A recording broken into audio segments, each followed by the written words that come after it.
जब गुरु वशिष्ठ ने भस्म कर दिए थे महर्षि विश्वामित्र के 100 पुत्रों को। महर्षि विश्वामित्र इतिहास में भले ही सर्वश्रेष्ठ ऋषियों में गिने गए, लेकिन वे जन्म से ब्राह्मण नहीं थे। तप ज्ञान के कारण महर्षि की उपाधि मिली। वे पहले ऋषि हैं जिन्हें चारों वेदों के साथ ओमकार और गायत्री मंत्र का ज्ञान मिला।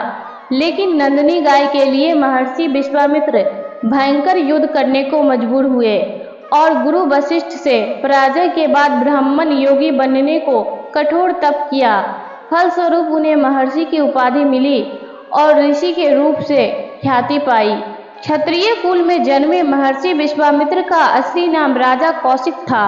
वे प्रजा प्रिय और अति बलशाली थे। प्रजा के कष्टों को जानने के लिए राजा कौशिक अक्सर उनके बीच जाते थे। एक बार वे विशाल सेना लेकर जंगल में गए, जहां रास्ते में महर्षि वशिष्ठ का आश्रम पड़ा। यहां उन्होंने रुककर महर्षि वशिष्ठ से भेंट की। इस दौरान गुरु वशिष्ठ ने राजा कौशिक का बहुत अच्छे से स्वागत किया। उनके विशाल सेना को भरपेट स्वादिष्ट भोजन कराया। एक ब्राह्मण विशाल सेना और राजा को कैसे इतने स्वादिष्ट व्यंजन खिला सकता है? इस जिज्ञासा को शांत करने के लिए वे गुरु वशिष्ठ के पास गए।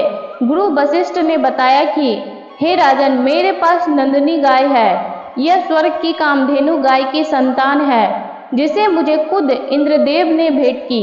नंदिनी सभी की भूख मिटा सकती है। इस पर राजा कौशिक ने कहा कि हे गुरुवर, मुझे नंदिनी चाहिए। बदले में आप जितना चाहे धन ले सकते हैं। यह सुनकर गुरु वशिष्ठ ने हाथ जोड़ते हुए कहा कि हे राजन, नंदिनी मुझे प्राणों से प्रिय है। वो सदा साथ ही रही है। मैं उसका मोल नहीं लगा सकता। इतना सुनकर राजा कौशिक इसे अपना अपमान समझकर सेना को आदेश देते हैं कि वे गुरु वशिष्ठ से नंदिनी गाय छीन ले। मगर जैसे ही सैनिक नंदिनी को ले जाने का प्रयास करते हैं, वह गुरु वशिष्ठ की आज्ञा से अपनी योग माया दिखाती है और राजा कौशिक की विशाल सेना को अकेले ही मार डालती है। वह राजा को भी बंदी बनाकर गुरु वशिष्ठ के सामने खड़ा कर देती है। गुरु वशिष्ठ क्रोधित होकर राजा के 100 पुत्रों को भस्म कर देते हैं। यह देखकर दुखी राजा कौशिक भगवान शिव की कठोर तपस्या करने जंगल में चले जाते हैं। प्रसन्न होकर भगवान शिव वरदान मांगने को कहते हैं, तो राजा कौशिक उनसे सभी दिव्यास्त्र का ज्ञान मांग लेते हैं। धनुर्विद्या का ज्ञान लेकर राजा कौशिक पुत्रों के मृत्यु का बदला लेने के लिए गुरु वशिष्ठ पर दोबारा आक्रमण करते हैं। दोनों तरफ से घमासान युद्ध शुरू हो जाता है, मगर राजा कौशिक के छोड़े हर शस्त्र को गुरु वशिष्ठ विफल कर देते हैं। अतः क्रोधित होकर गुरु वशिष्ठ राजा कौशिक पर ब्रह्मास्त्र चला देते हैं, जिससे चारों तरफ तीव्र ज्वाला उठने लगती है। तब सभी देवता गुरु वशिष्ठ से अनुरोध करते हैं कि ब्रह्मास्त्र वापस ले, पृथ्वी की रक्षा करें। सभी के अनुरोध पर शांत होकर गुरु वशिष्ठ ब्रह्मास्त्र वापस ले लेते हैं। दूसरी बार भी गुरु वशिष्ठ से हार के चलते राजा कौशिक को गहरा आघात लगता है और वे मान लेते हैं कि एक क्षत्रिय की बाहरी ताकत ब्राह्मण की योग शक्ति के आगे कुछ भी नहीं है। तब फिर से तपस्या कर गुरु वशिष्ठ से श्रेष्ठ बनने का निर्णय करते हैं।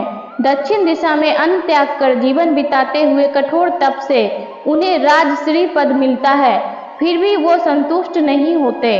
राजा कौशिक महर्षि बनने की इच्छा पूरी करने के लिए फिर से तपस्या में लग गए। इस बार कठिन से कठिन तप किए, सांस तक रोककर तपस्या की। शरीर का तेज सूर्य से भी अधिक जलने लगा तो उन्हें अपने क्रोध पर भी विजय मिल गई। इस पर ब्रह्मा जी ने महर्षि पद दिया। इसी समय महर्षि विश्वामित्र को ब्रह्मा जी से ओम का ज्ञान भी प्राप्त हुआ। इस कठिन तप के बाद गुरु वशिष्ठ ने भी उन्हें गले लगाकर ब्राह्मण रूप में स्वीकार किया और इस तरह राजा कौशिक महर्षि विश्वामित्र के रूप में प्रसिद्ध हुए।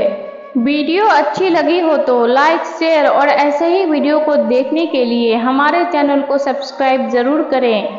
धन्यवाद।